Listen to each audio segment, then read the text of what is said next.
Assalamualaikum teman-teman, seperti biasa sebelum mulai Mimin mendoakan semoga teman-teman semua selalu dalam keadaan sehat walafiat. Oke, kali ini kita akan melanjutkan Martial Master versi novel bagian 423. Bagi yang baru bergabung, selamat bergabung. Dan bagi yang belum subscribe, subscribe dulu lah agar Mimin tambah semangat lagi nih bikin videonya. Oke, kalau sudah kita langsung masuk ke isi ceritanya.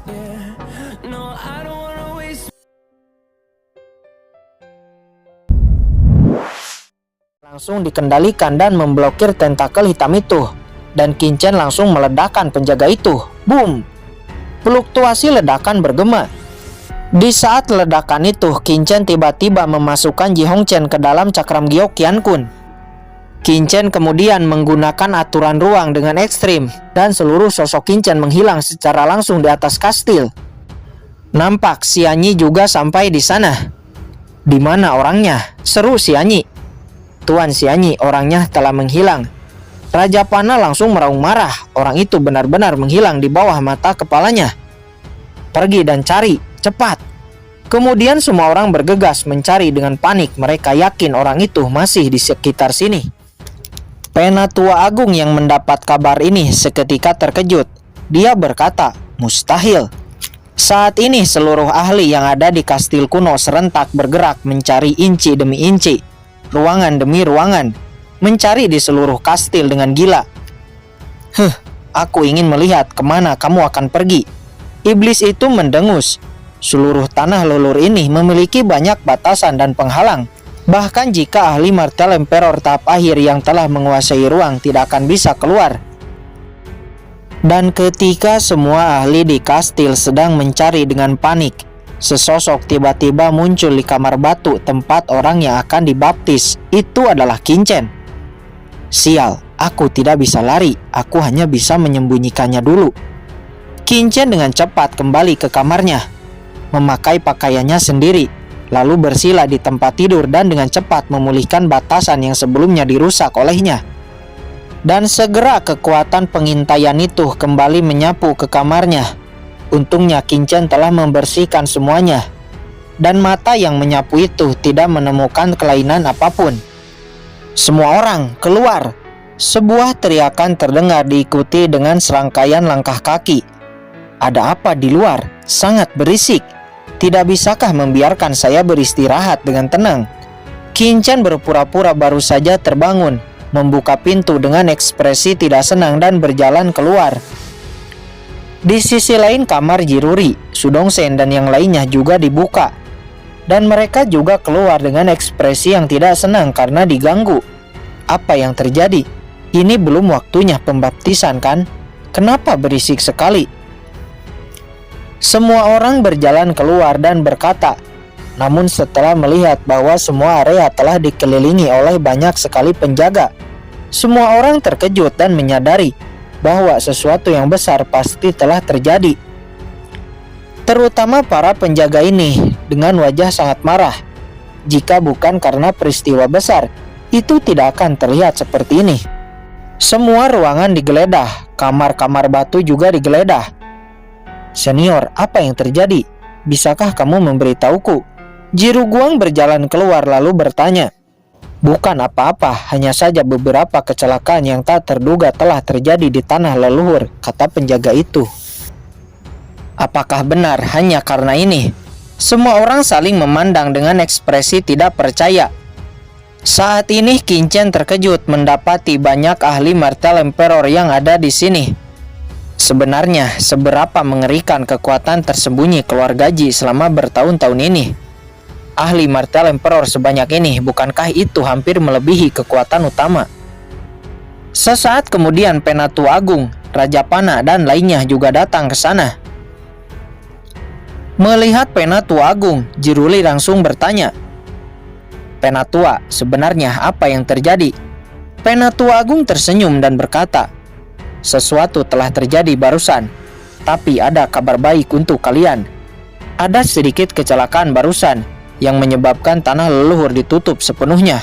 Untuk mencegah semua orang dalam bahaya, leluhur memutuskan untuk membiarkan semua orang pergi ke pembaptisan sekarang.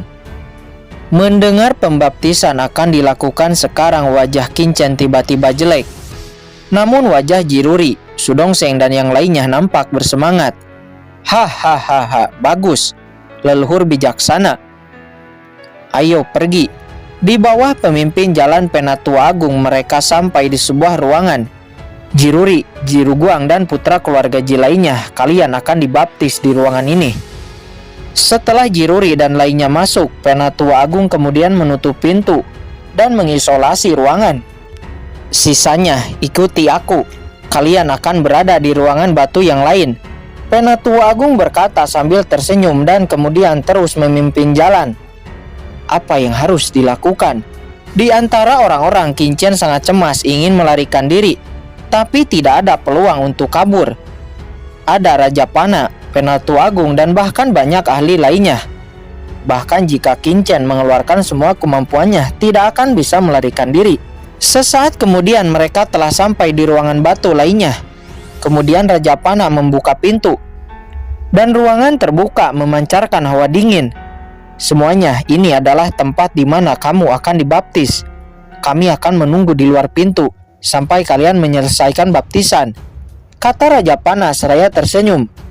Namun senyum ini terlihat sangat dingin di mata Kincen. Penatua, mengapa saya merasa ada hawa dingin dari ruangan ini yang membuat saya tidak nyaman? Kincen tidak bisa menahan diri lagi dan langsung bertanya. Wajah Sudongseng dan yang lainnya juga nampak ragu, karena mereka juga merasakan ketidaknyamanan ini. Itu terbuat dari batu Xuanming yang memiliki efek dingin. Wajar jika kalian merasa sedikit tidak nyaman. Saya harap kalian bisa mengerti, kata Penatua Agung seraya tersenyum. Oh, begitu. Sudongseng mengangguk dan langsung berjalan maju memasuki ruangan. Setelah Sudongseng masuk, yang lainnya juga satu persatu berjalan masuk. Hanya menyisakan Kincen yang masih berdiri di pintu. Aku harus melarikan diri, tapi bagaimana caranya? Kincen bergumam dengan wajah cemas. Namun bagaimanapun dia mengamati, ini benar-benar tidak ada jalan keluar. Sepertinya hanya jalan buntu. Adik Tiniu, ada apa? Apakah kamu tidak ingin melihat Jiruyu? Setelah pembaptisan selesai, saya akan membawamu untuk bertemu dengan Jiruyu. Mengapa kamu belum masuk? Kata Penatua Agung. Tapi Penatua Agung, saya selalu merasa bahwa aura di ruangan batu ini sangat tidak nyaman, kata Kincen. Dan dia merasa Penatua Agung lebih berbahaya. Jiruyu telah ada di tangannya, tapi Penatua Agung masih saja membohonginya. Tidak nyaman, adik kecil, apakah kamu sedang sakit? Apakah kamu ingin aku memeriksa tubuhmu? Kata Raja Pana dengan sedikit curiga. Hahaha, tidak perlu, mungkin itu hanya perasaanku saja, kata Kincen seraya tertawa masam. Lalu mau tidak mau akhirnya dia hanya bisa masuk ke dalam ruangan. Cuing. Setelah Kincen masuk, pintu ruangan batu tiba-tiba jatuh dan benar-benar tertutup. Wah, naluri anak ini sangat tajam. Penatua, kali ini kamu benar-benar membawa seorang jenius ke sini. Leluhur pasti sangat puas. Tapi seberapa puas pun, fakta bahwa kamu membiarkan Jiruyu melarikan diri membuat leluhur sangat marah. Ingat untuk mengurus masalah ini. Jika tidak, kata Raja Pana. Ekspresi Penatua Agung sedikit jelek dan berkata, jangan khawatir, saya tahu situasinya. Bagus. Raja Pana mencibir, tidak memberikan wajah apapun kepada Penatua Agung. Saat ini situasi di dalam ruangan batu sangat dingin. Apakah ini tempat untuk dibaptis? Lalu di mana cairan pembaptisan? Sudongseng dan yang lainnya saling memandang dan merasa sangat bingung. Hanya Kincen yang memandang sebuah altar yang ada di tengah. Altar itu memancarkan aura dingin dengan energi sihir hitam. Dan seketika altar itu menghembuskan kekuatan dingin yang membuat semua orang langsung pusing. Disusul dengan berbagai tawa aneh yang terdengar. Jie jie jie. Tempat apa ini? Ini bukan tempat untuk pembaptisan.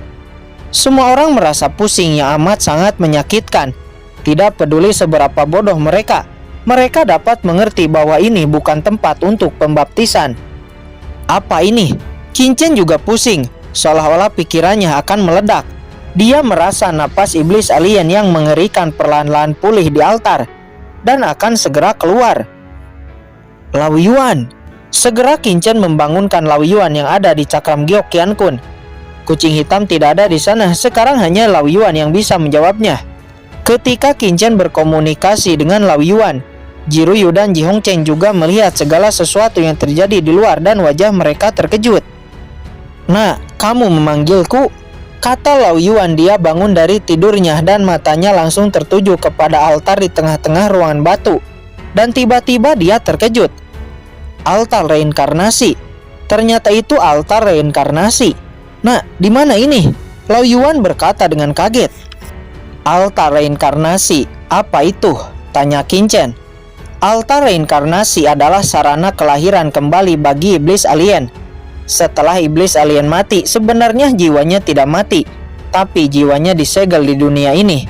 Dan dengan altar reinkarnasi ini, jiwa iblis alien dapat dimurnikan, mengambil alih tubuh dan bereinkarnasi.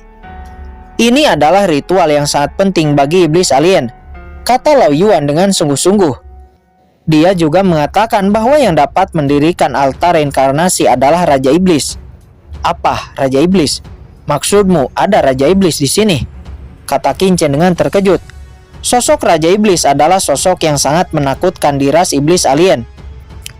Waktu itu di alam rahasia iblis surgawi, Qin Chen menemukan mayat Raja Iblis. Tetapi, walaupun hanya mayat, itu memiliki kekuatan yang sangat menakutkan. Bisa dibayangkan seberapa mengerikan itu. Saya hanya mengatakan bahwa hanya Raja Iblis yang dapat menciptakan altar reinkarnasi. Bukan berarti bahwa di sini ada Raja Iblis, kata Lao Yuan. Qin Chen menghela napas sedikit lega. "Lalu bagaimana cara untuk menghancurkan altar reinkarnasi ini?" tanya Qin Chen. "Sulit, kecuali saya turun tangan secara pribadi, tapi itu akan menghabiskan seluruh kekuatan saya dan juga akan memperingatkan pendiri altar ini. Saya khawatir kamu malah akan semakin berbahaya." "Lalu, apa yang harus kita lakukan?" kata Qin Chen. Dia sebenarnya memiliki benih parasit, tidak mungkin bagi iblis manapun untuk menduduki tubuhnya. Tapi pada akhirnya dia akan menjadi satu-satunya dan pada saat itu dia juga akan dalam bahaya. Altar itu tidak perlu dihancurkan. Jiwa iblis alien bagi kalian manusia memang itu adalah bahaya.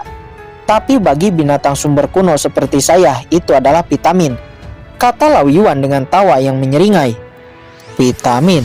Qin Chen tertegun. Mungkin kamu tidak tahu iblis alien dapat menelan binatang sumber untuk meningkatkan kekuatan. Dan sebaliknya, binatang sumber saya juga dapat menyerap jiwa iblis alien untuk meningkatkan kekuatan. "Nah, kamu tidak perlu khawatir dan lihat saja," kata Lao Yuan dengan senang. Benarkah? Qin Chen tidak punya cara lain. Dia hanya bisa membiarkan Lao Yuan mengambil tindakan. Tidak apa-apa untuk membuat keributan besar.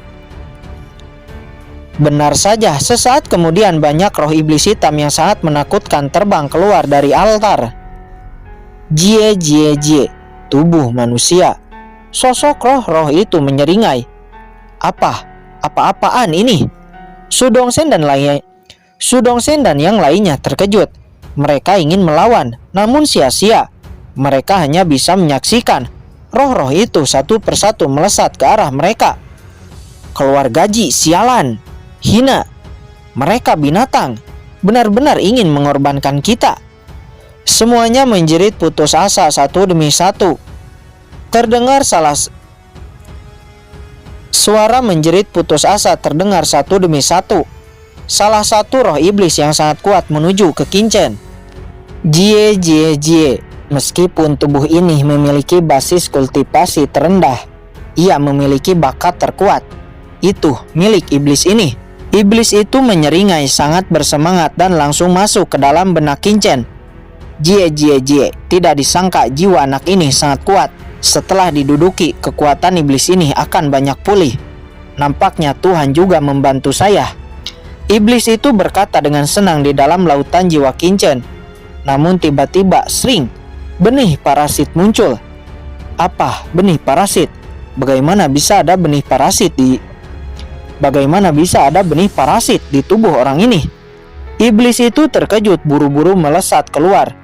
Namun di saat itu Lao Yuan di dalam cakram giok bergerak. Kekuatannya menyebar keluar dari cakram giok. Ini kekuatan binatang sumber. Dari mana kekuatan binatang sumber ini berasal? Roh jiwa iblis alien itu ketakutan, menjerit, dan tiba-tiba langsung meledak. Hahaha, enak, nyaman. Lao Yuan bersemangat, lalu kekuatannya menyapu roh-roh lainnya. Tidak, ini kekuatan binatang sumber. Dari mana asalnya? Mengapa ada binatang sumber? Roh-roh jiwa iblis yang tak terhitung jumlahnya berteriak, terkejut dan ketakutan. Mereka kemudian ditarik ke dalam cakram giok dan diserap oleh Lao Yuan. Kekuatan jiwa yang telah dimurnikan sebagian kecil diberikan Lao Yuan kepada Qin Chen dan juga Jiruyu. Hahaha, nah ini berkatmu. Lao Yuan ini juga akan memberimu sebagian, kata Lao Yuan. Bagaimanapun dia ada di sini berkat Qin Chen, jadi dia tidak bisa makan sendiri. Dalam sekejap banyak roh-roh jiwa iblis alien ditelan oleh Lao Yuan.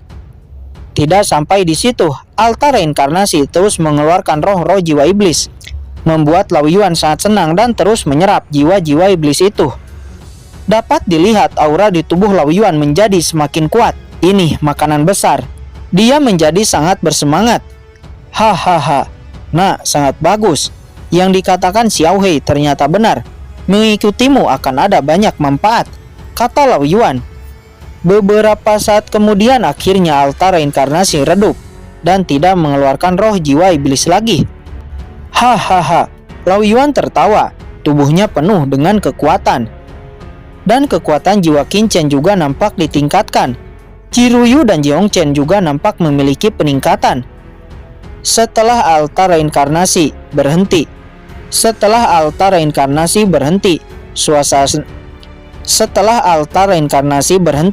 suasana dingin di ruang batu juga menghilang, dan orang-orang yang sebelumnya kehilangan akal sehatnya pun sekarang mulai sadar dan bangun.